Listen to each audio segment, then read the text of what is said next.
As we have understood some of the basics with respect to dict, such as accessing the elements within the dict as well as manipulating the elements within the dict. Now let's see some common examples while creating dict. If you are familiar with JSON, dict is similar to JSON. If you are not familiar, don't worry too much about JSON at this time. Go through this topic and then Google around with respect to JSON. You should be able to relate both dict and JSON easily. A dict can have key value pairs where key is of any type and value is of any type. So this is dict. The name of the dict is D. The keys are nothing but ID, first name, last name, amount, and the values are nothing but 1, Scott, Tiger, and 1000 respectively. However, even though these can be of any type, typically we use attribute names as keys. So ID, first name, last name, and amount are nothing but attributes, and we will use those as keys. And these keys are typically defined as string type. When it comes to values, the values can be of simple types such as int, float, string, etc. as we have seen here, or it can be object of some custom type. So if you are using object-oriented concepts within Python, if you define classes and if you instantiate objects, you can even have those objects as part of your dict values. Also, the value of these elements within the dict can be of type list or nested dict. So this is the example for the value being list, and this is the example for the value being dict. So phone numbers is a good example for list, address is good example for nested dict. Now, when it comes to the examples, an individual might have multiple phone numbers and hence we can define it as list. An individual address might have street, city, state, and zip, and hence we can define it as nested dict.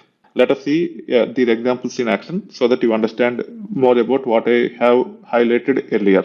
So let me create this D, which is of type dict. I am iterating through all the keys in the dict and I am trying to get the type of the keys. So I'm just saying for key in d.keys. D.keys will return a set like object which will contain all the keys which are nothing but ID, first name, last name, and amount. In this case, I'm just printing type of attribute name is whatever is the type using type function. So let me run this and you can see that ID, first name, last name, and amount are of type strings. This will actually return the type of values. So in this case, 1 is of type integer, Scott is of type string, Tiger is of type string, and 1000 is of type float. Now I am adding a new element to the dict. I am actually reinstantiating this dict D with phone numbers. If you want, you can also say d.update. So instead of running this, you can just ignore this and you can actually say d.update like this. As part of the update, you can add this element. Or you can also say d of phone numbers and assign a list to it. Even that one will make sure that the phone numbers element is added to the dict. I'm using update here. With update, I have to pass the tuples like this. That's why it failed. So now let me fix it. So the syntax has to be like this. I have passed list of tuple.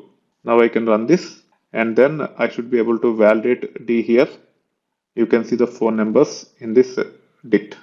Now if I get the type of values, the phone numbers is of type list. I can also add address to it. Instead of reinstantiating the object, I can also say D of address. Let me delete this completely.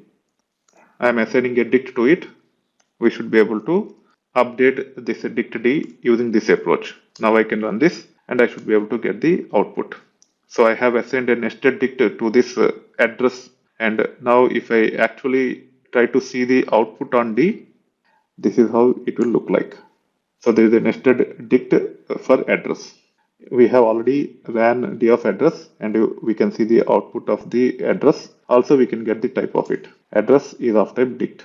You can also run this to understand the type of each and every element in this dict called as D. This is how you should be able to create dicts with different types of values. However, the keys are typically of type strings only. As we have spent enough time on fundamentals of the core data structures within Python such as list, set, dict, and tuple, now it is time for us to explore some real world scenarios. Let's get into those details.